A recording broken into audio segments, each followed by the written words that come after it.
You know, it's funny. As an artist, writer, musician, a lot of my work is about investigating the idea of the archive.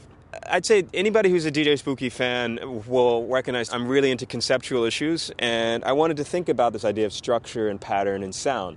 So you think about vistas here, you think about the idea of a vanishing landscape, and you can think about not only how the ice itself is an archive of millions of years of time, but the way sound kind of helps us navigate this landscape is really intriguing to me. The environment, of course, is something that we all, one level or another, have to deal with. So the whole notion of how urban culture somehow is divorced from the environment is always very amusing to me. So Cape Farewell really is something I've been keeping track of, and many friends of mine have participated in it.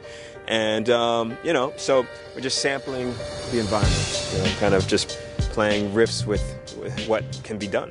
If you look at the 20th century, so many composers have sampled sounds of natural conditions.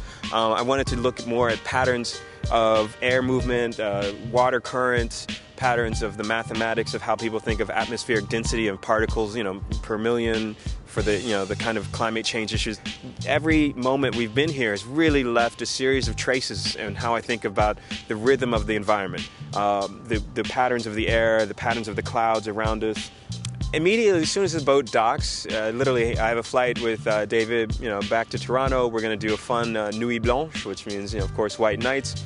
And we're going to be taking slices of the trip, and we'll be making them into a kind of sonic palette for the backdrop for a concert that I'm going to slowly fine-tune into a series of not only symphonic compositions, but proper string quartets, and then a series of electronic music albums as well.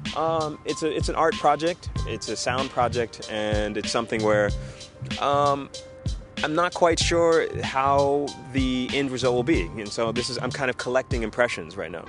This whole project is kind of looking at environmental issues from the viewpoint of live music put through the filter of digital interpretation. So we'll hopefully see you at the concert in Toronto, Nuit Blanche, October 2nd, 2010.